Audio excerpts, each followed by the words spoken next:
ਵਾਹਿਗੁਰੂ ਜੀ ਕਾ ਖਾਲਸਾ, ਵਾਹਿਗੁਰੂ ਜੀ ਕੀ ਫਤਿਹ। ਸੋ ਮਹਾਰਾਜ ਆਪਾਂ ਨੂੰ ਗੁਰਬਾਣੀ ਵਿੱਚ ਗਿਆਨ ਬਖਸ਼ਿਸ਼ ਕਰਦੇ ਆ ਕਿ ਹਰੀ ਦੇ ਗੁਣ ਸਿੱਖਣ ਲਈ ਸਤ ਸੰਗਤ ਇੱਕ ਸਕੂਲ ਹੈ। ਤੇ ਮਹਾਰਾਜ ਗੁਰਬਾਣੀ 'ਚ ਗਿਆਨ ਬਖਸ਼ਿਸ਼ ਕਰਦੇ ਆ, ਸਤ ਸੰਗਤ ਸਤ ਗੁਰ ਚਟਸਾਲ ਹੈ, ਜਿਤ ਹਰ ਗੁਣ ਸਿੱਖਾ। ਮਹਾਰਾਜ ਕਹਿੰਦੇ ਸਤ ਸੰਗਤ ਵਿੱਚ ਹਰੀ ਦੇ ਗੁਣ ਸਿੱਖੇ ਜਾਂਦੇ ਹਨ। ਉੱਥੇ ਸਤਿਗੁਰੂ ਸ੍ਰੀ ਗੁਰੂ ਗ੍ਰੰਥ ਸਾਹਿਬ ਜੀ ਦੀ ਹਾਜ਼ਰੀ ਵਿੱਚ ਪਰਮਾਤਮਾ ਦੇ ਗੁਣ ਦੱਸੇ ਜਾਂਦੇ ਹਨ ਅਤੇ ਦੱਸਿਆ ਜਾਂਦਾ ਹੈ ਕਿ ਤੁਸੀਂ ਉਸ ਦੇ ਬੱਚੇ ਹੋ, ਉਸ ਦੇ ਹੁਕਮ ਵਿੱਚ ਆਵੋ। ਜੀਵਾਂ 'ਤੇ ਮਾਲਕ ਨੇ ਮਿਹਰ ਕੀਤੀ, ਪਰਵਾਨਾ ਦੇ ਕੇ ਭੇਜਿਆ, ਪਰ ਉਹ ਪਰਵਾਨਾ ਉਸ ਘਰ ਵਿੱਚ ਭੁੱਲ ਆਏ।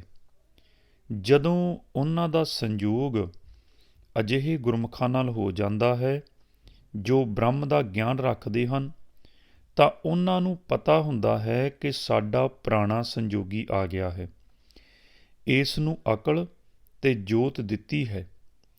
ਅਕਲ ਤੇ ਜੋਤ ਦਾ ਇਸਤੇਮਾਲ ਕਰਨ ਲਈ ਇਸ ਨੂੰ ਕਲਾ, ਜੁਗਤੀ ਤੇ ਵਿਧੀ ਵੀ ਦੱਸੀ ਸੀ, ਪਰ ਇਹ ਇੱਥੇ ਆ ਕੇ ਭੁੱਲ ਗਿਆ ਹੈ। ਇਹ ਕੁਦਰਤ ਦਾ ਅਸੂਲ ਹੈ ਕਿ ਲੋਕ ਵਿੱਚ ਭੇਜਣ ਲੱਗਿਆਂ ਨਾਮ ਨਾਲੋਂ ਤੋੜ ਕੇ ਪੁਆੜੀ ਦੇ ਕੇ ਛੱਡਦੇ ਹਨ, ਤਾਂ ਮਨ ਤਰਲੋਕੀ ਵਿੱਚ ਆ ਕੇ ਆਪਾਂ ਭੁੱਲ ਜਾਂਦਾ ਹੈ। ਤਾਂ ਹੀ ਮਹਾਰਾਜ ਗੁਰਬਾਣੀ 'ਚ ਗਿਆਨ ਬਖਸ਼ਿਸ਼ ਕਰਦੇ ਹਨ, ਦੀਪ ਵਾਰੀ ਪੁਰਖ ਵਿਧਾਤੈ, ਬਹੁਰ ਬਹੁਰ ਜਨਮਾਦੇ। ਇਸ ਤਰ੍ਹਾਂ ਮਹਾਰਾਜ ਕਹਿੰਦੇ ਕਿ ਨਾਭੀ ਦਾ ਰਸਤਾ ਬੰਦ ਹੋ ਜਾਂਦਾ ਹੈ ਅਤੇ ਮੁੱਖ ਰਾਹੀਂ ਪੌਣ ਚੱਲਣ ਲੱਗ ਪੈਂਦੀ ਹੈ। ਹੁਣ ਮਨ ਪੌਣ ਵਿੱਚ ਪ੍ਰਵੇਸ਼ ਹੋ ਕੇ ਤਰਲੋਕੀ, ਜਿਸ ਨੂੰ ਤ੍ਰੈ ਗੁਣ ਮਾਇਆ ਆਖਿਆ ਗਿਆ, ਇਹਦੇ ਵਿੱਚ ਆ ਜਾਂਦਾ ਅਤੇ ਮਨ ਨੂੰ ਇਸ ਤੋਂ ਬਾਹਰ ਨਹੀਂ ਦਿਸਦਾ। ਫਿਰ ਉਸ ਅਕਲ ਤੇ ਜੋਤ ਦਾ ਇਸਤੇਮਾਲ ਕਿਵੇਂ ਕੀਤਾ ਜਾਵੇ, ਇਹ ਮਾਤਾ ਪਿਤਾ 'ਤੇ ਮਨਸਰ ਹੁੰਦਾ ਹੈ। ਕਿਉਂਕਿ ਸੰਸਾਰ ਵਿੱਚ ਪ੍ਰਵੇਸ਼ ਹੋਣ 'ਤੇ ਸਭ ਤੋਂ ਪਹਿਲੋਂ ਗੁਰੂ ਮਾਤਾ ਹੁੰਦੀ ਹੈ, ਦੂਜਾ ਗੁਰੂ ਤ੍ਰੈ ਗੁਣ ਦੇ ਵਿੱਚ ਅਨੁਸਾਰ ਵਿਦਿਆ ਦੇਣ ਵਾਲਾ, ਜਿਵੇਂ ਕਿ ਸਕੂਲੀ ਅਧਿਆਪਕ ਜਾਂ ਕੋਈ ਟੀਚਰ, ਅਤੇ ਤੀਜਾ ਗੁਰੂ ਅਧਿਆਤਮਿਕ ਗੁਰੂ ਹੈ। ਉਸ ਤੋਂ ਬਾਅਦ ਅਸੀਂ ਜੋ ਵੀ ਕੋਈ ਕਰਮ ਅਪਣਾਉਣਾ ਹੈ, ਉਸ ਲਈ ਗੁਰ ਸਿੱਖਣਾ ਪੈਂਦਾ ਹੈ, ਜੁਗਤੀ ਸਿੱਖਣੀ ਪੈਂਦੀ ਹੈ, ਅਤੇ ਉਹ ਅਸੀਂ ਆਪਣੇ ਪਿਤਾ ਤੋਂ ਸਿੱਖਦੇ ਹਾਂ। ਫਿਰ ਇਸ ਤਰ੍ਹਾਂ ਕਰਮ ਨਾਲ ਜੁੜ ਕੇ ਅਸੀਂ ਸੱਚ ਤੋਂ ਦੂਰ ਚਲੇ ਜਾਂਦੇ ਹਾਂ ਅਤੇ ਦੁਖੀ ਹੋ ਜਾਂਦੇ ਹਾਂ। ਸਤ ਸੰਗਤ ਵਿੱਚੋਂ ਸੋਝੀ ਆਉਂਦੀ ਆ ਕਿ ਅਸੀਂ ਕਿਵੇਂ ਆਪਣੇ ਘਰ ਜਾ ਕੇ ਸੁਖੀ ਹੋ ਸਕਦੇ ਹਾਂ। ਉੱਥੇ ਸਾਡਾ ਗੁਰੂ, ਪੰਜ ਪਿਆਰੇ ਅਤੇ ਸਤਿਗੁਰੂ ਸ੍ਰੀ ਗੁਰੂ ਗ੍ਰੰਥ ਸਾਹਿਬ ਦੀ ਬਾਣੀ ਹੁੰਦੀ ਹੈ। ਜੇ ਨਵ ਜਨਮੇ ਬੱਚੇ ਦਾ ਮਾਤਾ ਪਿਤਾ ਗੁਰਮਤਿ ਦਾ ਧਾਰਨੀ ਆ, ਬ੍ਰਹਮ ਦਾ ਗਿਆਨ ਜਾਣਦੇ ਆ, ਉਹਨਾਂ ਆਪਣੇ ਜੀਵਨ ਦੀ ਰੂਪ ਰੇਖਾ ਗੁਰਮਤਿ ਦੇ ਅਨੁਸਾਰ ਢਾਲੀ ਹੋਈ ਆ, ਅਤੇ ਉਹ ਜੀਵਨ ਮੁਕਤ ਹੋ ਕੇ ਵਿਚਰਦੇ ਹਨ, ਤਾਂ ਅਜਿਹੇ ਜੀਵ ਬੱਚੇ ਨੂੰ ਬਚਪਨ ਤੋਂ ਹੀ ਇਸ ਪਾਸੇ ਤੋਰਦੇ ਹਨ। ਜਦੋਂ ਮਾਤਾ ਚੁੱਕਦੀ ਹੈ ਤਾਂ ਉਹ ਪਰਮਾਤਮਾ ਦਾ ਨਾਮ ਵਾਹਿਗੁਰੂ ਵਾਹਿਗੁਰੂ ਵਾਹਿਗੁਰੂ ਵਾਹਿਗੁਰੂ ਜਪਦੀ ਲੋਰੀ ਦਿੰਦੀ ਆ। ਜੇ ਪਿਤਾ ਚੁੱਕਦਾ ਤਾਂ ਉਹ ਵੀ। ਇਸ ਤਰ੍ਹਾਂ ਉਹ ਬੱਚੇ ਨੂੰ ਹਰੀ ਦੇ ਗੁਣ ਹੀ ਸਿਖਾਈ ਜਾਂਦੇ ਹਨ। ਉਹ ਚਾਹੁੰਦੇ ਹਨ ਕਿ ਬੱਚੇ ਦਾ ਹੋਰ ਪਾਸੇ ਧਿਆਨ ਨਾ ਜਾਵੇ ਅਤੇ ਉਸ ਨੂੰ ਸਿਮਰਨ ਸ਼ੁਰੂ ਕਰਾ ਦਿੰਦੇ ਹਨ। ਤਾਂ ਹੀ ਮਹਾਰਾਜ ਗੁਰਬਾਣੀ 'ਚ ਗਿਆਨ ਬਖਸ਼ਿਸ਼ ਕਰਦੇ ਹਨ, ਪੂਤਾ ਮਾਤਾ ਕੀ ਆਸੀਸ, ਨਿਮਖ ਨ ਬਿਸਰੋ ਤੁਮ ਕੋ ਹਰ ਹਰ, ਸਦਾ ਭਜਹੁ ਜਗਦੀਸ਼ ਰਹਾਉ। ਸਤਿਗੁਰ ਤੁਮ ਕੋ ਹੋਏ ਦਿਆਲਾ, ਸੰਤ ਸੰਗ ਤੇਰੀ ਪ੍ਰੀਤ, ਕਾਪੜ ਪਤ ਪਰਮੇਸ਼ਰ ਰਾਖੀ, ਭੋਜਨ ਕੀਰਤਨ ਨੀਤ। ਕਿ ਤੂੰ ਹਰ ਸਮੇਂ ਉਸ ਮਾਲਕ ਨਾਲ ਜੁੜਿਆ ਰਹਿ, ਸਿਮਰਨ ਕਰਦਾ ਰਹਿ। ਇਸ ਤਰ੍ਹਾਂ ਫਿਰ ਤੂੰ ਦੁੱਖ ਤਕਲੀਫ ਤੋਂ ਉੱਪਰ ਉੱਠ ਜਾਵੇਂਗਾ। ਸੰਤਾਂ ਸਾਧੂਆਂ ਨਾਲ ਤੇਰੀ ਪ੍ਰੀਤ ਹੋ ਜਾਵੇ, ਭਾਵ ਕਿ ਤੈਨੂੰ ਚੰਗੀ ਸਿੱਖਿਆ ਮਿਲ ਜਾਵੇ। ਤਾਂ ਹੀ ਮਹਾਰਾਜ ਗੁਰਬਾਣੀ 'ਚ ਗਿਆਨ ਬਖਸ਼ਿਸ਼ ਕਰਦੇ, ਸੱਚ ਤਾਂ ਪਰ ਜਾਣੀਐ, ਜਾਂ ਸਿੱਖ ਸੱਚੀ ਲੇ। ਮਾਤਾ ਪਿਤਾ ਸੱਚ ਤੇ ਬ੍ਰਹਮ ਨਾਲ ਜੁੜਿਆ ਹੈ ਤਾਂ ਉਸਨੇ ਸਿੱਖਿਆ ਵੀ ਸੱਚੀ ਦੇਣੀ ਹੈ। ਜੇ ਬੱਚਾ ਸੰਗਤ ਵਿੱਚ ਜਾਵੇਗਾ, ਉੱਥੇ ਦੁਰਮਤ ਦੀ ਕੋਈ ਗੱਲ ਨਹੀਂ ਚੱਲੇਗੀ, ਚੰਗੀ ਸਿੱਖਿਆ ਮਿਲੇਗੀ। ਉਹ ਬੱਚੇ ਨੂੰ ਕਹਿੰਦੇ ਹਨ ਕਿ ਹਰ ਸਮੇਂ ਤੈਨੂੰ ਮਾਲਕ ਨੂੰ ਮਿਲਣ ਦੀ ਤੜਫ ਬਣੀ ਰਵੇ। ਇਸ ਤਰ੍ਹਾਂ ਉਹ ਬੱਚੇ ਨੂੰ ਲਗਾਤਾਰ ਸੰਗਤ ਵਾਲੇ ਪਾਸੇ ਜੋੜੀ ਰੱਖਦੇ ਹਨ ਤੇ ਬੱਚਾ ਜੀਵਨ ਦਾ ਲਾਹਾ ਖੱਟ ਲੈਂਦਾ ਹੈ। ਗੁਰਬਾਣੀ ਵਿੱਚ ਦੱਸਿਆ ਹੈ ਕਿ ਜਿਸ ਲੋਕ ਵਿੱਚ 3 ਕਿਸਮ ਦੇ ਮਾਤਾ ਪਿਤਾ ਮਿਲਦੇ ਹਨ, ਇਸ ਲੋਕ ਵਿੱਚ ਜੋ ਵੀ ਜੀਵ ਸੰਸਾਰ 'ਤੇ ਆਉਂਦਾ ਹੈ, ਉਸ ਦੇ ਮਾਤਾ ਪਿਤਾ ਸਤੋ ਗੁਣੀ ਹਨ, ਤਾਂ ਬੱਚਾ ਜੀਵਨ ਮੁਕਤ ਹੋ ਕੇ ਕਿਵੇਂ ਦਰਗਾਹ ਵਿੱਚ ਚਲਾ ਜਾਂਦਾ ਹੈ। ਜੇ ਮਾਤਾ ਪਿਤਾ ਤਮੋ ਗੁਣੀ ਆ ਤਾਂ ਉਸ ਦੀ ਅਵਸਥਾ ਕੀ ਹੁੰਦੀ ਹੈ, ਤੇ ਜੇ ਮਾਤਾ ਪਿਤਾ ਰਜੋ ਗੁਣੀ ਆ ਤਾਂ ਉਸ ਦੀ ਅਵਸਥਾ ਕੀ ਹੁੰਦੀ, ਉਹ ਸਾਰਾ ਦੱਸ ਦਿੱਤਾ ਹੈ। ਤਮੋ ਗੁਣੀ ਮਾਤਾ ਪਿਤਾ ਦੇ ਘਰ ਬੱਚੇ ਦਾ ਸੰਜੋਗ ਹੋਇਆ ਹੈ, ਤਾਂ ਉਹ ਮਾਤਾ ਪਿਤਾ ਹਰ ਵਕਤ ਈਰਖਾ, ਨਫ਼ਰਤ ਤੇ ਦੁਬਦਾ ਦਵੈਤ ਵਿੱਚ ਰਹਿੰਦੇ ਹਨ ਤੇ ਬੱਚੇ ਨੂੰ ਵੀ ਇਹੀ ਕੁਝ ਸਿਖਾਉਂਦੇ ਹਨ। ਬੱਚੇ ਦੀ ਆਦਤ ਹੁੰਦੀ ਹੈ ਕਿ ਉਸਨੇ ਆਪਣੇ ਗੁਰੂ ਤੋਂ ਸਿੱਖਣਾ ਹੁੰਦਾ ਹੈ ਤੇ ਗੁਰੂ ਮਾਤਾ ਪਿਤਾ ਹਨ। ਜੇ ਦੋਵੇਂ ਜੀ ਆਪਸ ਵਿੱਚ ਲੜਦੇ ਹਨ ਤਾਂ ਉਹ ਲੜਨਾ ਸਿੱਖੇਗਾ। ਜੇ ਮਾਤਾ ਪਿਤਾ ਕਹਿੰਦੇ ਹਨ ਕਿ ਤੂੰ ਉਹਨਾਂ ਦੇ ਘਰ ਨਹੀਂ ਜਾਣਾ, ਉਹ ਤੈਨੂੰ ਜ਼ਹਿਰ ਦੇ ਦੇਣਗੇ, ਤਾਂ ਬੱਚਾ ਕਹੇਗਾ ਕਿ ਠੀਕ ਹੈ, ਤੇ ਬੱਚਾ ਵੀ ਉਹਨਾਂ ਨਾਲ ਨਫ਼ਰਤ ਕਰਨ ਲੱਗ ਜਾਵੇਗਾ। ਹੁਣ ਮਾਤਾ ਪਿਤਾ ਕਹੇਗਾ ਕਿ ਇਹ ਚੀਜ਼ ਤੇਰੀ ਹੈ, ਕਿਸੇ ਨੂੰ ਨਹੀਂ ਦੇਣੀ। ਭਾਵ ਇਸ ਤਰ੍ਹਾਂ ਮਨਮੁਖ ਮਾਤਾ ਪਿਤਾ ਬੱਚੇ ਨੂੰ ਬਚਪਨ ਤੋਂ ਦੁਬਦਾ ਸਿਖਾਉਣੀ ਸ਼ੁਰੂ ਕਰ ਦਿੰਦਾ ਹੈ। ਇਸ ਤਰ੍ਹਾਂ ਬੱਚਾ ਇਹ ਗੱਲਾਂ ਸਿੱਖਦਾ ਸਿੱਖਦਾ ਵੱਡਾ ਹੋ ਜਾਂਦਾ ਹੈ ਤੇ ਉਸ ਨੂੰ ਮੌਕਾ ਹੀ ਨਹੀਂ ਮਿਲਦਾ ਕਿ ਉਹ ਆਪਣੀ ਆਤਮਾ ਬਾਰੇ ਤੇ ਮਨ ਬਾਰੇ ਸੋਚੇ। ਉਹ ਆਪਣੇ ਬਾਰੇ ਸੋਚਣ ਦੀ ਬਜਾਏ ਦੂਜੇ ਬਾਰੇ ਸੋਚੀ ਜਾਂਦਾ ਹੈ ਕਿ ਮੈਂ ਇੱਧਰ ਚੱਲਾ ਹਾਂ ਤੇ ਮੇਰੇ ਮਗਰੋਂ ਕੋਈ ਨੁਕਸਾਨ ਨਾ ਕਰ ਦੇਵੇ। ਉਹ ਵਹਿਮੀ ਜਿਹਾ ਬਣ ਜਾਂਦਾ। ਉਸ ਬੱਚੇ ਨੂੰ ਅੱਗੇ ਸੰਗਤ ਵੀ ਉਹ ਜਿਹੀ ਮਿਲਦੀ ਆ।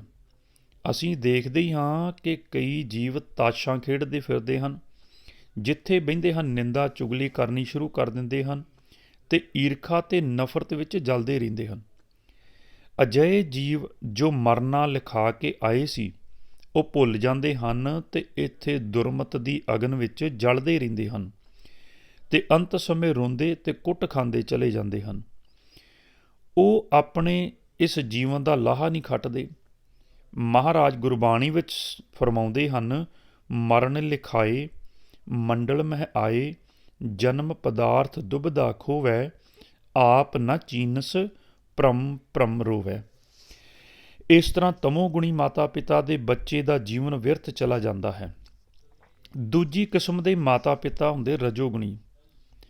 ਉਹਨਾਂ ਦੀਆਂ ਆਸ਼ਾ, ਅਭਿਲਾਸ਼ਾ ਤੇ ਤ੍ਰਿਸ਼ਨਾਵਾਂ ਜ਼ਿਆਦਾ ਵਧੀਆ ਹੁੰਦੀਆਂ ਹਨ ਤੇ ਉਹ ਬੱਚੇ ਨੂੰ ਇਸੇ ਲਾਈਨ 'ਤੇ ਲੈ ਜਾਂਦੇ ਹਨ ਕਿ ਤੂੰ ਇਹ ਕੰਮ ਕਰ ਤੇ ਇਹ ਮਿਲੇਗਾ, ਜੇ ਇਹ ਕੰਮ ਕਰੇਗਾ ਤਾਂ ਇਹ ਕੁਝ ਮਿਲੇਗਾ।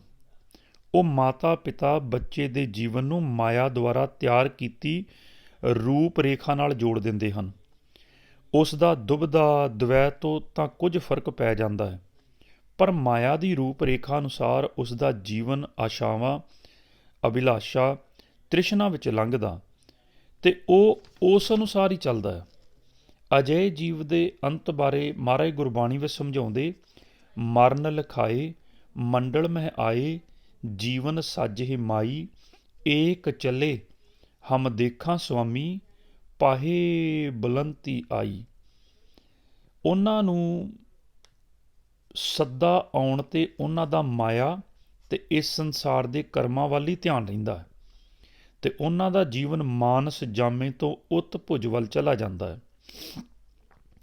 ਇਹ ਜੋ ਜੀਵ ਪਾਰਦਰਸ਼ੀ ਹੁੰਦੇ, ਦ੍ਰਿਵ ਦ੍ਰਿਸ਼ਟੀ ਹੋਈ, ਉਹਨਾਂ ਨੇ ਦੱਸਿਆ ਕਿ ਤਮੋ ਗੁਣੀ ਨੂੰ ਪਤਾਲ ਲੋਕ ਵੱਲ, ਪਾਣੀ ਦਾ ਜਾਨਵਰ ਆਦਿਕ, ਤੇ ਰਜੋ ਗੁਣੀ ਨੂੰ ਭੂਮ ਲੋਕ ਤੇ ਉੱਤ ਭੁਜ ਵੱਲ ਭੇਜ ਦਿੰਦੇ ਹਨ। ਜੇ ਮਾਤਾ ਪਿਤਾ ਸਤੋ ਗੁਣੀ ਹੈ, ਸੰਤ ਮਾਰਗ 'ਤੇ ਚੱਲਦਾ, ਉਹ ਆਪ ਮਾਲਕ ਨਾਲ ਜੁੜਿਆ ਹੁੰਦਾ ਤੇ ਬੱਚੇ ਨੂੰ ਵੀ ਸੱਚ ਨਾਲ ਜੋੜ ਦਿੰਦੇ ਹਨ। ਉਹ ਆਪ ਬਾਣੀ ਪੜ੍ਹਦੇ ਹਨ, ਸਿਮਰਨ ਕਰਦੇ ਹਨ ਤੇ ਬੱਚਾ ਵੀ ਕਰਦਾ ਹੈ। ਉਸ ਦੇ ਅੰਤ ਬਾਰੇ ਮਹਾਰਾਜ ਗੁਰਬਾਣੀ ਵਿੱਚ ਫਰਮਾਉਂਦੇ ਹਨ, ਧੁਰ ਮਰਨ ਲਿਖਾਇਆ, ਗੁਰਮੁਖ ਸੁਹਾਇਆ, ਜਨ ਉਭਰੇ ਹਰ ਹਰ ਧਿਆਨ ਜੀਓ, ਹਰ ਸੋਭਾ ਪਾਈ, ਹਰ ਨਾਮ ਵਡਿਆਈ, ਹਰ ਦਰਗਹਿ ਪੈਦੇ ਜਾਣ ਜਿਉ। ਜਿਵੇਂ ਉਹ ਆਉਂਦੇ ਹਨ, ਉਸੇ ਤਰ੍ਹਾਂ ਇਸ ਸੰਸਾਰ ਵਿੱਚ ਖੇਲ ਖੇਲ ਕੇ ਖੁਸ਼ੀ ਖੁਸ਼ੀ ਦਰਗਾਹ ਵਿੱਚ ਚਲੇ ਜਾਂਦੇ ਹਨ। ਉਹ ਇੱਥੇ ਵੀ ਸੁਖੀ ਤੇ ਦਰਗਾਹ ਵਿੱਚ ਵੀ ਸੁਖੀ ਹੁੰਦੇ ਹਨ। ਸਤੋਗੁਣੀ ਮਾਤਾ ਪਿਤਾ ਨੂੰ ਗੁਰੂ ਦੀ ਪਰਖ ਹੁੰਦੀ ਹੈ ਤੇ ਤਮੋਗੁਣੀ ਤੇ ਰਜੋਗੁਣੀ ਮਾਤਾ ਪਿਤਾ ਨੂੰ ਗੁਰੂ ਦੀ ਪਰਖ ਵੀ ਨਹੀਂ ਹੁੰਦੀ। ਜੇ ਅਜਿਹੇ ਜੀਵ ਲੋਕਾਂ ਦੇ ਆਖੇ ਲੱਗ ਕੇ ਪ੍ਰੇਰਿਤ ਹੋ ਕੇ ਗੁਰੂ ਵਾਲਾ ਬਣ ਵੀ ਜਾਂਦਾ, ਤਾਂ ਵੀ ਉਸ ਦੇ ਮਨ ਵਿੱਚੋਂ ਈਰਖਾ, ਨਫ਼ਰਤ, ਦਵੈਤ ਤੇ ਨਿੰਦਾ ਚੁਗਲੀ ਨਹੀਂ ਜਾਂਦੀ। ਇਸ ਤੋਂ ਭਾਵ ਉਸ ਜੀਵ ਨੇ ਗੁਰੂ ਦੀ ਪਰਖ ਨਹੀਂ ਕੀਤੀ ਅਤੇ ਗੁਰੂ ਨੇ ਵੀ ਸਿੱਖਿਆਰਥੀ ਦੀ ਪਰਖ ਨਹੀਂ ਕੀਤੀ, ਤੇ ਉਹ ਪੂਰਨ ਗੁਰੂ ਨਹੀਂ ਹੋਵੇਗਾ। ਮਹਾਰਾਜ ਦੱਸਦੇ ਹਨ ਕਿ ਜੋ ਗੁਰੂ ਵਿਦਿਆਰਥੀ ਨੂੰ ਸਿੱਖਿਆ ਦੇਣ ਤੋਂ ਪਹਿਲਾਂ ਉਸ ਦੀ ਪਰਖ ਨਹੀਂ ਕਰਦਾ, ਉਹ ਅਜੇ ਆਪ ਅਧੂਰਾ ਹੈ। ਜੇ ਸਿੱਖ ਦੇ ਵਿੱਚ ਈਰਖਾ ਤੇ ਨਿੰਦਿਆ ਚੁਗਲੀ ਹੈ, ਤਾਂ ਉਸ ਦੇ ਗੁਰੂ ਦੇ ਵਿੱਚ ਵੀ ਨਿੰਦਾ ਚੁਗਲੀ ਤੇ ਈਰਖਾ ਹੋਵੇਗੀ। ਅਜਿਹੇ ਗੁਰੂ ਨੂੰ ਨਾ ਸੱਚ ਦਾ, ਨਾ ਨਾਮ ਦਾ ਭੇਤ, ਤੇ ਉਹ ਤ੍ਰੈ ਗੁਣਾਂ ਵਿੱਚ ਵਿਚਰਦਾ ਹੈ। ਇੰਨਾ ਤਾਂ ਜ਼ਰੂਰ ਹੈ ਕਿ ਸਤੋ ਗੁਣੀ ਹੋ ਜਾਵੇਗਾ, ਚੰਗੇ ਗੁਣ ਦੱਸੇਗਾ ਕਿ ਤੁਸੀਂ ਜੀਵਨ ਵਿੱਚ ਇਸ ਤਰ੍ਹਾਂ ਚੱਲੋ, ਪਰ ਉਹ ਨਾਮ ਦੇ ਬਾਰੇ ਤੇ ਤਰਲੋਕੀ ਵਿੱਚੋਂ ਨਿਕਲਣ ਦੇ ਸਾਧਨ ਬਾਰੇ ਨਹੀਂ ਦੱਸੇਗਾ। ਅਜਿਹਾ ਗੁਰੂ ਵੀ ਤੇ ਉਹਦਾ ਸਿੱਖ ਵੀ ਜਨਮ ਵਿੱਚ ਮਰਨ ਵਿੱਚ ਹੁੰਦਾ। ਤੇ ਮਹਾਰਾਜ ਗੁਰਬਾਣੀ 'ਚ ਤਾਂ ਹੀ ਆਪਾਂ ਨੂੰ ਸਮਝਾਉਂਦੇ, ਜਿਨ ਗੁਰਮੁਖ ਨਾਮ ਨਾ ਬੂਝਿਆ, ਮਰ ਜਨਮੈ ਆਵੈ ਜਾਏ। ਜੇ ਉਸ ਗੁਰੂ ਨੂੰ ਨਾਮ ਦਾ ਭੇਤ ਹੁੰਦਾ ਤਾਂ ਉਹ ਆਪਣੇ ਸਿੱਖ ਨੂੰ ਜ਼ਰੂਰ ਦੱਸਦਾ ਕਿ ਕਿੱਥੇ ਜਾ ਕੇ ਉਸ ਨੂੰ ਮੁਕਤੀ ਮਿਲਣੀ ਹੈ, ਕਿੱਥੇ ਜਾ ਕੇ ਉਸਨੇ ਅਮਰ ਪਦਵੀ ਪ੍ਰਾਪਤ ਕਰਨੀ ਹੈ, ਕਿੱਥੇ ਜਾ ਕੇ ਉਸ ਦਾ ਜੀਵਨ ਮਰਨ ਖੰਡਨ ਹੋਣਾ ਹੈ, ਕਿੱਥੇ ਜਾ ਕੇ ਉਸ ਦੇ ਮਨ ਦੀ ਖੁਰਾਕ ਮਿਲਣੀ ਹੈ, ਤੇ ਕਿੱਥੇ ਜਾ ਕੇ ਉਸ ਦਾ ਸੱਚ ਨਾਲ ਮਿਲਾਪ ਹੋਣਾ ਹੈ। ਉਹ ਸੱਚ ਨੂੰ ਨਾਮ ਦਾ ਭੇਤ ਦਿੰਦਾ ਤੇ ਉਸ ਨਾਲ ਟੁੱਟੀ ਹੋਈ ਜੋੜ ਦਿੰਦਾ। ਅਸੀਂ ਬਹੁਤ ਸਾਰੇ ਅਜਿਹੇ ਜੀਵ ਵੀ ਦੇਖਦੇ ਹਾਂ ਕਿ ਗੁਰੂ ਵਾਲੇ ਬਣ ਕੇ ਵੀ ਉਹਨਾਂ ਦੇ ਅੰਦਰੋਂ ਈਰਖਾ ਨਹੀਂ ਜਾਂਦੀ। ਇਸ ਤੋਂ ਭਾਵ ਗੁਰੂ ਨੇ ਪਰਖ ਨਹੀਂ ਕੀਤੀ ਹੁੰਦੀ ਤੇ ਗੁਰੂ ਅਜੇ ਅਧੂਰਾ ਹੈ। ਜੇ ਜੀਵ ਨੂੰ ਪੂਰਨ ਗੁਰੂ ਮਿਲ ਜਾਂਦਾ ਹੈ ਤਾਂ ਉਸ ਸਿੱਖ ਦੇ ਆਚਾਰ ਵਿਹਾਰ ਤੋਂ ਪਤਾ ਲੱਗਦਾ ਹੈ ਕਿ ਕਿਉਂਕਿ ਉਹ ਸਿੱਖ ਦੁਬਿਧਾ ਦਵੈਤ ਤੋਂ ਉੱਪਰ ਉੱਠਿਆ ਹੁੰਦਾ ਹੈ ਤੇ ਹਰ ਇੱਕ ਨੂੰ ਪਰਮਾਤਮਾ ਦੇ ਸਰਗੁਣ ਰੂਪ ਵਿੱਚ ਦੇਖਦਾ ਹੈ। ਸਿੱਖ ਦੇ ਰਹਿਣ ਸਹਿਣ ਤੋਂ ਹੀ ਉਸ ਦੇ ਗੁਰੂ ਬਾਰੇ ਪਤਾ ਲੱਗ ਜਾਂਦਾ ਹੈ। ਜਿਵੇਂ ਬੱਚੇ ਨੇ ਮਾਤਾ ਪਿਤਾ ਦੀ ਸਿੱਖਿਆ 'ਤੇ ਚੱਲਣਾ ਹੁੰਦਾ ਹੈ, ਇਸੇ ਤਰ੍ਹਾਂ ਸਿੱਖਿਆਰਥੀ ਨੇ ਆਪਣੇ ਗੁਰੂ ਦੀ ਸਿੱਖਿਆ 'ਤੇ ਚੱਲਣਾ ਹੁੰਦਾ ਹੈ, ਕਿਉਂਕਿ ਉਸਨੇ ਆਪਣਾ ਤਨ, ਮਨ ਤੇ ਧਨ ਗੁਰੂ ਨੂੰ ਸੌਂਪਿਆ ਹੁੰਦਾ ਹੈ। ਸਭ ਤੋਂ ਪਹਿਲਾਂ ਜੋ ਬੱਚਾ ਮਾਤਾ ਪਿਤਾ ਦੇ ਹੁਕਮ ਵਿੱਚ ਹੈ, ਉਹ ਹੀ ਗੁਰੂ ਵਾਲਾ ਬਣ ਕੇ ਅੱਗੇ ਸਫਲ ਹੋ ਸਕਦਾ ਹੈ। ਜੋ ਬੱਚਾ ਮਾਤਾ ਪਿਤਾ ਦੇ ਹੁਕਮ ਤੋਂ ਆਕੀ ਹੈ, ਉਹ ਪੂਰਨ ਗੁਰੂ ਦੀ ਪਰਖ ਵਿੱਚ ਪਾਸ ਨਹੀਂ ਹੁੰਦਾ, ਕਿਉਂਕਿ ਗੁਰੂ ਨੇ ਤਨ ਮਨ ਤੇ ਸਵਾਸਾਂ ਦਾ ਧਨ ਲੈਣਾ ਹੁੰਦਾ ਹੈ। ਉਹ ਉਦੋਂ ਹੀ ਲੈਣਾ ਹੁੰਦਾ ਜਦੋਂ ਉਹ ਸਿੱਖ ਸੰਤ ਪਦ 'ਤੇ ਗਿਆ ਹੋਵੇ, ਉਸ ਦਾ ਆਪਣੇ ਆਪ 'ਤੇ ਕੰਟਰੋਲ ਹੋਵੇਗਾ ਤੇ ਉਹ ਤਨ ਮਨ ਤੇ ਧਨ ਸੌਂਪਣ ਅਤੇ ਹੁਕਮ ਮੰਨਣ ਦੇ ਕਾਬਿਲ ਹੋਵੇਗਾ। ਜਦੋਂ ਉਹ ਗੁਰੂ ਉਸ ਜੀਵ ਨੂੰ ਸਿੱਖਿਆਰਥੀ ਬਣਾ ਕੇ ਚੱਲੇਗਾ ਤੇ ਪੜ੍ਹਾਈ ਕਰਾਏਗਾ, ਇਸ ਲਈ ਗੁਰੂ ਨੇ ਪਰਖ ਕਰਕੇ ਅੰਮ੍ਰਿਤ ਦੀ ਦਾਤ ਦੇਣੀ ਹੁੰਦੀ ਹੈ। ਜਿਵੇਂ ਅੱਜ ਕੱਲ੍ਹ ਚੰਗੇ ਸਕੂਲਾਂ ਵਿੱਚ ਬੱਚੇ ਦਾ ਟੈਸਟ ਕਰਕੇ ਦਾਖਲਾ ਕਰਦੇ ਹਨ ਕਿ ਇਹ ਚੱਲਣ ਦੇ ਕਾਬਿਲ ਹੈ ਕਿ ਨਹੀਂ, ਅਤੇ ਕੁਝ ਹੋਰ ਵੀ ਚੰਗੇ ਸਕੂਲ ਹਨ ਜੋ ਬੱਚੇ ਦੇ ਦਿਮਾਗ ਦਾ IQ ਟੈਸਟ ਕਰਦੇ ਹਨ। ਫਿਰ ਉਹ ਬੱਚੇ ਦਾ ਸ਼ੌਂਕ, ਜਿਸ ਪਾਸੇ ਬੱਚੇ ਦੀ ਰੁਚੀ ਹੁੰਦੀ ਹੈ, ਦੇਖਦੇ ਹਨ, ਉਹਨੂੰ ਅੱਗੇ ਤੋਰਦੇ ਹਨ, ਉਸ ਪਾਸੇ ਪੜ੍ਹਾਈ ਕਰਾਉਂਦੇ ਹਨ। ਪਹਿਲਾਂ ਜਦੋਂ ਬੱਚੇ ਦੀ ਵਿਦਿਆ ਸ਼ੁਰੂ ਕਰਾਉਂਦੇ ਤਾਂ ਉਹ ਬੱਚੇ ਅੱਗੇ ਕੁਝ ਚੀਜ਼ਾਂ ਰੱਖ ਕੇ ਬੱਚੇ ਨੂੰ ਛੱਡ ਦਿੰਦੇ। ਜਿਸ ਤਰ੍ਹਾਂ ਦੀ ਚੀਜ਼ ਬੱਚੇ ਨੂੰ ਚੰਗੀ ਲੱਗਦੀ, ਉਸ ਕਿਸਮ ਦੀ ਪੜ੍ਹਾਈ ਬੱਚੇ ਨੂੰ ਕਰਾਉਂਦੇ ਕਿ ਬੱਚੇ ਦੀ ਰੁਚੀ ਇਸ ਪਾਸੇ ਹੈ ਤੇ ਇੱਧਰ ਚੱਲ ਜਾਵੇਗਾ। ਜੇ ਤੁਸੀਂ ਧੱਕੇ ਨਾਲ ਕਿਸੇ ਪਾਸੇ ਪੜ੍ਹਾਈ ਕਰਾਉਣੀ ਚਾਹੋਗੇ ਤਾਂ ਬੱਚਾ ਉਸ ਪਾਸੇ ਚੱਲ ਨਹੀਂ ਸਕੇਗਾ। ਕਿਉਂਕਿ ਉਸ ਦੇ ਅੰਦਰ ਉਸ ਪਾਸੇ ਜਾਣ ਦੀ ਇੱਛਾ ਨਹੀਂ ਹੁੰਦੀ, ਤੜਫ ਨਹੀਂ ਹੁੰਦੀ ਕਿ ਇਸ ਬਾਰੇ ਗਿਆਨ ਲੈਣਾ ਹੈ। ਇਸੇ ਤਰ੍ਹਾਂ ਗੁਰੂ ਅੰਮ੍ਰਿਤ ਦੀ ਦਾਤ ਦੇਣ ਤੋਂ ਪਹਿਲੋਂ ਪਰਖ ਕਰਦਾ ਹੈ। ਜੇ ਤਾਂ ਜੀਵ ਸੰਗਤ ਕਰਕੇ ਸੰਤ ਪਦ 'ਤੇ ਜਾ ਚੁੱਕਾ ਹੈ, ਉਸ ਦੇ ਅੰਦਰ ਪੂਰੀ ਤੜਫ ਹੈ, ਜੋ ਇੰਨੀ ਮਿਹਨਤ ਕਰਕੇ ਤ੍ਰੈ ਗੁਣਾਂ ਤੋਂ ਅਤੀਤ ਹੋ ਕੇ ਅਨਹਦ ਬਾਣੀ ਸੁਣ ਰਿਹਾ ਹੈ, ਤਾਂ ਇਸ ਦਾ ਮਤਲਬ ਉਹ ਆਪਾਂ ਸਮਰਪਣ ਕਰਨ ਲਈ ਤਿਆਰ ਹੈ, ਸਿਪਾਹੀ ਬਣਨ ਲਈ ਤਿਆਰ ਹੈ ਅਤੇ ਸੱਚ ਨੂੰ ਮਿਲਣਾ ਚਾਹੁੰਦਾ ਹੈ। ਫਿਰ ਵੀ ਗੁਰੂ ਉਸ ਦੀ ਪਰਖ ਕਰਕੇ ਸਿਲੈਕਸ਼ਨ ਵਿੱਚ ਲਿਆਉਂਦਾ ਹੈ ਅਤੇ ਉਸ ਨੂੰ ਅੰਮ੍ਰਿਤ ਦੀ ਦਾਤ ਦਿੱਤੀ ਜਾਂਦੀ ਹੈ ਅਤੇ ਫਿਰ ਉਹ ਬ੍ਰਹਮ ਵਿਦਿਆ ਪੜ੍ਹਦਾ ਹੈ। ਫਿਰ ਉਹ ਬੱਚੇ ਜਿਨ੍ਹਾਂ ਅੰਦਰ ਤੜਫ ਹੈ, ਸਿਲੈਕਸ਼ਨ ਵਿੱਚ ਆ ਕੇ ਕਦੇ ਮਾਰ ਨਹੀਂ ਖਾਂਦੇ ਅਤੇ ਪਾਸ ਹੋ ਜਾਂਦੇ ਹਨ, ਕਿਉਂਕਿ ਉਹਨਾਂ ਦੇ ਅੰਦਰ ਪ੍ਰਬਲ ਇੱਛਾ ਬਣੀ ਹੁੰਦੀ ਹੈ ਕਿ ਮੈਂ ਸੱਚ ਨੂੰ ਮਿਲਣਾ ਹੈ ਅਤੇ ਉਹ ਜੀਵ ਵਿਰਾਗੀ ਹੋ ਚੁੱਕਾ ਹੁੰਦਾ ਹੈ। ਪਰ ਜੋ ਪੂਰਾ ਗੁਰੂ ਨਹੀਂ, ਉਸ ਦੇ ਕੋਲ ਜੇ ਅਜਿਹਾ ਜੀਵ ਚਲਾ ਜਾਂਦਾ ਹੈ ਜਿਸ ਵਿੱਚ ਨਾ ਕੋਈ ਵਿਰਾਗ, ਨਾ ਕੋਈ ਤੜਫ, ਭਾਵੇਂ ਰਾਤ ਨੂੰ ਸ਼ਰਾਬ ਪੀ ਕੇ ਸੌਂਦਾ ਹੋਵੇ, ਤਾਂ ਉਸ ਨੂੰ ਵੀ ਕਹੇਗਾ ਕਿ ਫਟਾਫਟ ਇਸ਼ਨਾਨ ਕਰੋ ਅਤੇ ਬਾਕੀ ਜੀਵਾਂ ਵਿੱਚ ਸ਼ਾਮਲ ਹੋ ਜਾਵੋ। ਹੁਣ ਇਸ ਜੀਵ ਨੇ ਰਾਤ ਨੂੰ ਸ਼ਰਾਬ ਪੀਤੀ, ਉਹ ਤਾਂ ਅੰਮ੍ਰਿਤ ਦੀ ਸਾਰ ਹੀ ਨਹੀਂ ਜਾਣਦਾ ਕਿ ਅੰਮ੍ਰਿਤ ਕੀ ਚੀਜ਼ ਹੈ।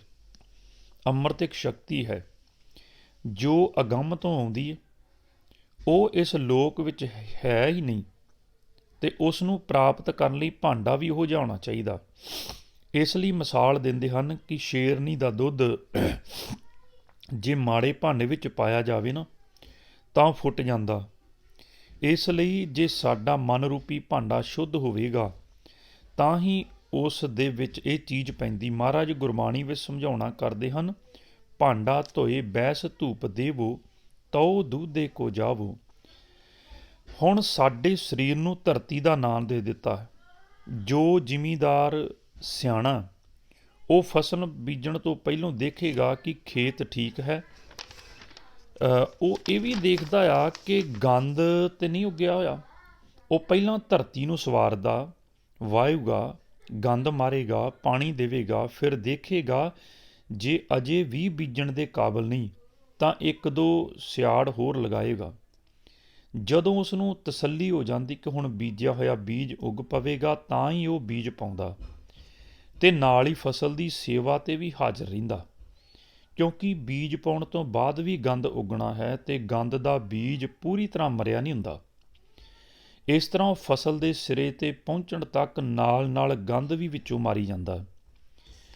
ਇਸੇ ਤਰ੍ਹਾਂ ਪੂਰਨ ਗੁਰੂ ਦੇਖਦਾ ਕਿ ਮਨ ਦੀ ਧਰਤੀ ਨਾਮ ਦਾ ਬੀਜ ਪਾਉਣ ਦੇ ਕਾਬਲ ਹੈ ਕਿ ਨਹੀਂ, ਇਹ ਸ਼ੁੱਧ ਹੋਇਆ ਹੈ ਕਿ ਨਹੀਂ, ਇਸ 'ਤੇ ਦੁਰਮਤ ਅਤੇ ਹਉਮੈ ਦੀ ਮੈਲ ਲੱਗੀ ਹੈ ਕਿ ਨਹੀਂ, ਵਿਚਾਰਾਂ ਦਾ ਗੰਦ ਸਾਫ਼ ਹੋਇਆ ਜਾਂ ਨਹੀਂ।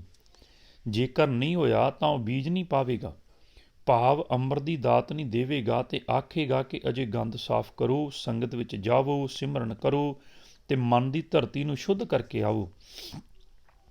ਦੂਜੇ ਪਾਸੇ ਇੱਕ ਅਣਜਾਣ ਕਿਸਾਨ ਹੈ, ਜ਼ਮੀਨ ਉਸ ਕੋਲ ਵੀ ਆ, ਉਸ ਨੇ ਦੇਖਿਆ ਕਿ ਗੁਆਂਢੀ ਨੇ ਬੀਜ ਬੋ ਦਿੱਤਾ। ਉਸ ਨੇ ਇਹ ਨਹੀਂ ਦੇਖਣਾ ਕਿ ਉਸ ਨੇ ਪਹਿਲਾਂ ਧਰਤੀ ਸਵਾਰੀ ਅਤੇ ਫਿਰ ਬੀਜ ਬੋਇਆ। ਉਸ ਨੇ ਨਾ ਰੌਣੀ ਕੀਤੀ, ਨਾ ਗੰਦ ਮਾਰਿਆ, ਬੀਜ ਦਾ ਛਿੱਟਾ ਦੇ ਦਿੱਤਾ। ਅਜਿਹੀ ਧਰਤੀ ਵਿੱਚ ਬੀਜ ਉੱਗਦਾ ਹੀ ਨਹੀਂ। ਜੇ ਕਿਤੇ ਕੁਦਰਤੀ ਉੱਗ ਵੀ ਪਵੇਗਾ ਤਾਂ ਸੜ ਜਾਵੇਗਾ, ਕਿਉਂਕਿ ਗੰਦ ਜ਼ਿਆਦਾ ਅਤੇ ਉਹ ਕਿਸਾਨ ਉਸ ਦਾ ਲਾਹਾ ਨਹੀਂ ਖੱਟ ਸਕਦਾ।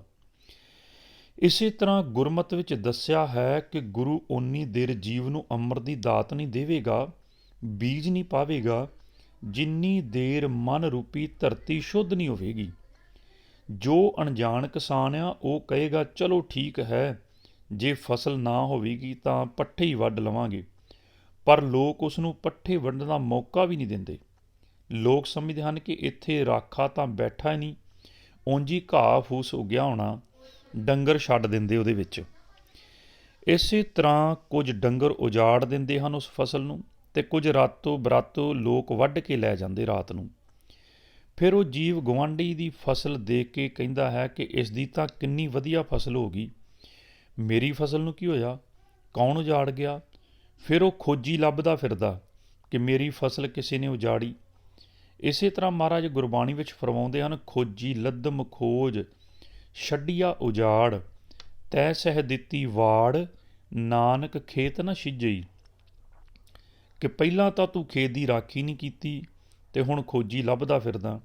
ਤੂੰ ਪਹਿਲਾਂ ਹੀ ਸਾਵਧਾਨ ਰਹਿਣਾ ਸੀ। ਤੇਰੇ ਗੁਆਂਢੀ ਰੋਜ਼ ਖੇਤ ਵਿੱਚ ਚੱਕਰ ਮਾਰਦੇ ਹਨ, ਪਾਣੀ ਵੇਖਦੇ, ਗੰਦ ਮਾਰਦੇ, ਉਹਨਾਂ ਦੀ ਫਸਲ ਦੇਖ ਤੇਰੇ ਸਾਹਮਣੇ ਖੜੀ। ਤੂੰ ਘਰੇ ਤਾਸ਼ ਖੇਡਦਾ ਰਹਿੰਦਾ, ਸ਼ਰਾਬਾਂ ਪੀਂਦਾ ਹੈ। ਤੂੰ ਹੋਰ ਪਾਸੇ ਵੱਲ ਤੁਰਿਆ ਫਿਰਦਾ ਰਹਿੰਦਾ, ਖੇਤ ਵੱਲ ਤੇ ਤੂੰ ਕਦੇ ਗਿਆ ਹੀ ਨਹੀਂ। ਤੇਰੀ ਫਸਲ ਕੀ ਹੋਣੀ ਸੀ? ਉਹ ਕਹਿੰਦਾ ਹੈ ਕਿ ਮੈਨੂੰ ਇੱਕ ਵਾਰ ਪਤਾ ਲੱਗ ਜਾਵੇ ਕਿ ਮੇਰਾ ਖੇਤ ਕਿਸ ਨੇ ਉਜਾੜਿਆ। ਖੋਜੀ ਪੈੜ ਦੇਖ ਕੇ ਦੱਸਦਾ ਕਿ ਚੋਰ ਤਾਂ ਤੇਰੇ ਪਿੰਡ ਵਿੱਚ ਹੀ ਰਹਿੰਦੇ ਹਨ।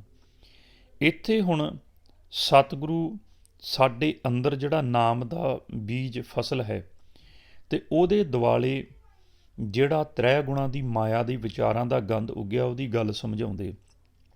ਤੇ ਨਾਲ ਹੀ ਚੋਰ ਜਿਹੜੇ ਇਸ ਖੇਤ ਨੂੰ ਜਾੜਦੇ ਆ ਉਹ ਕਿਹੜੇ ਆ? ਮਹਾਰਾਜ ਗੁਰਬਾਣੀ 'ਚ ਗਿਆਨ ਬਖਸ਼ਿਸ਼ ਕਰਦੇ, ਇਸ ਦੇਹੀ ਅੰਦਰ ਪੰਚ ਚੋਰ ਵਸੇ, ਕਾਮ ਕ੍ਰੋਧ ਲੋਭ ਮੋਹ ਅਹੰਕਾਰਾ, ਅੰਮ੍ਰਿਤ ਲੂਟੇ ਮਨਮੁਖ ਨਹੀਂ ਬੂਝੇ, ਕੋਈ ਨਾ ਸੁਣੇ ਪੁਕਾਰਾ। ਕਿ ਚੋਰ ਤਾਂ ਤੇਰੇ ਘਰ ਦੇ ਹੀ ਹਨ, ਆਪਣੇ ਘਰੇ ਬੈਠੇ ਆ। ਇਸ ਤਰ੍ਹਾਂ ਜੇ ਅਸੀਂ ਜੀਵਨ ਦਾ ਲਾਹਾ ਖੱਟਣਾ ਚਾਹੁੰਦੇ ਹਾਂ ਤਾਂ ਪਹਿਲਾਂ ਸੰਗਤ ਕਰ ਕਰਕੇ ਮਨ ਰੂਪੀ ਧਰਤੀ ਨੂੰ ਮਹਾਰਾਜ ਕਹਿੰਦੇ ਕਿ ਸਵਾਰਨਾ ਪਊਗਾ। ਕਾਲੇ ਨਹੀਂ ਪੈਣਾ ਚਾਹੀਦਾ ਕਿ ਅਸੀਂ ਗੁਰੂ ਵਾਲੇ ਬਣਨਾ। ਜੇ ਸਾਡੇ ਮਨ ਵਿੱਚ ਤੜਫ ਪੈਦਾ ਹੋਵੇਗੀ ਤਾਂ ਹੀ ਗੁਰੂ ਵਾਲੇ ਬਣਾਂਗੇ। ਗੁਰੂ ਨੇ ਜੋ ਸ਼ਰਤ ਰੱਖੀ ਹੈ, ਪਹਿਲਾਂ ਉਸ 'ਤੇ ਪੂਰੇ ਉਤਰਨ ਦਾ ਕਾਬਲ ਬਣਨਾ ਹੁੰਦਾ। ਜੋ ਮਹਾਰਾਜ ਗੁਰਬਾਣੀ ਸਮਝਾਉਂਦੇ ਆ, ਤਨ ਮਨ ਧਨ ਸਭ ਸੌਂਪ ਗੁਰ ਕੋ, ਹੁਕਮ ਮੰਨਿਆ ਪਾਈਏ। ਨਾਲ ਹੀ ਮਹਾਰਾਜ ਇਹ ਵੀ ਸਮਝਾਉਂਦੇ ਆ, ਪਹਿਲਾ ਮਰਨ ਕਬੂਲ, ਜੀਵਨ ਕੀ ਛੱਡ ਆਸ, ਹੋ ਸਭਨਾ ਕੀ ਰੇਣੁਕਾ, ਤਉ ਆਓ ਹਮਾਰੇ ਪਾਸ। ਤੇ ਮਹਾਰਾਜ ਇਹ ਵੀ ਸਮਝਾਉਂਦੇ ਆ ਕਿ ਜੋ ਤੋ ਪ੍ਰੇਮ ਖੇਲਣ ਕਾ ਚਾਓ, ਸਿਰ ਧਰ ਤਲੀ ਗਲੀ ਮੇਰੀ ਆਓ, ਇਤ ਮਾਰਗ ਪੈਰ ਧਰੀਜੈ, ਸਿਰ ਦੀਜੈ ਕਾਣ ਨਾ ਕੀਜੈ। ਇਸ ਤਰ੍ਹਾਂ ਮਹਾਰਾਜ ਆਪਾਂ ਨੂੰ ਜੋ ਇਹ ਪ੍ਰੇਮ ਦਾ ਖੇਲ ਹੈ ਚੱਲ ਰਿਹਾ, ਇਹ ਸਾਰੀ ਆਪਾਂ ਨੂੰ ਇਹ ਜੋ ਬ੍ਰਹਮ ਦਾ ਗਿਆਨ ਸਮਝਾਉਂਦੇ ਹਨ ਸਾਹਿਬ ਸ੍ਰੀ ਗੁਰੂ ਗ੍ਰੰਥ ਸਾਹਿਬ ਜੀ ਦੀ ਗੁਰਬਾਣੀ ਦੁਆਰਾ। ਗੁਰਮੁਖ ਪਿਆਰੇ ਭਾਈ ਸੇਵਾ ਸਿੰਘ ਜੀ ਤਰਮਾਲਾ, ਜੋ ਉਹਨਾਂ ਦੀ ਰਚਨਾ ਆਪਾਂ ਇਹ ਪੜ੍ਹ ਰਹੇ ਸੀ, ਜੋ ਉਹਨਾਂ ਨੇ ਗਿਆਨ ਦਿੱਤਾ ਗੁਰਬਾਣੀ ਦੁਆਰਾ ਸਮਝਾਇਆ ਸਾਰਾ ਖੇਲ। ਸੋ ਆਪਾਂ ਸਾਰਿਆਂ ਨੇ ਹੀ ਇਸ ਖੇਲ ਨੂੰ ਸਮਝਦੇ ਹੋਏ, ਇਸ ਮਾਰਗ 'ਤੇ ਚੱਲਦੇ ਹੋਏ ਤੇ ਆਪਣਾ ਮਨੁੱਖਾ ਜਨਮ ਦਾ ਲਾਹਾ ਖੱਟਣਾ। ਤੇ ਆਪਾਂ ਵੀ ਦੇਖਣਾ ਕਿ ਜੇ ਸਾਡੇ ਮਾਤਾ ਪਿਤਾ ਸਤੋ ਗੁਣੀ ਨਹੀਂ ਸਨ, ਅਸੀਂ ਕਦੀ ਸੰਗਤ ਵਿੱਚ ਸਾਨੂੰ ਲੈ ਕੇ ਨਹੀਂ ਗਏ, ਤਾਂ ਹੁਣ ਆਪਾਂ ਚਲੇ ਜਾਈਏ ਤਾਂ ਕਿ ਆਪਾਂ ਸਾਡੇ ਵੀ ਬੱਚਿਆਂ ਨੂੰ ਇਸ ਮਾਰਗ 'ਤੇ ਤੋਰ ਕੇ ਉਹਨਾਂ ਨੂੰ ਵੀ ਸੱਚ ਦਾ ਮਾਰਗ, ਸੰਸਾਰ ਦੇ ਨਾਲ ਪਿਆਰ ਤੇ ਈਰਖਾ ਦੁਬਿਧਾ ਤੋਂ ਰਹਿਤ ਕਰਵਾ ਕੇ ਆਪਾਂ ਉਹਨਾਂ ਨੂੰ ਵੀ ਇਸ ਸਤਿਗੁਰੂ ਗੁਰੂ ਗ੍ਰੰਥ ਸਾਹਿਬ ਜੀ ਦੀ ਗੁਰਬਾਣੀ ਦਾ ਭੇਤ, ਸੱਚ ਦਾ ਮਾਰਗ ਸਮਝਾਉਣਾ ਹੈ। ਵਾਹਿਗੁਰੂ ਜੀ ਕਾ ਖਾਲਸਾ, ਵਾਹਿਗੁਰੂ ਜੀ ਕੀ ਫਤਿਹ।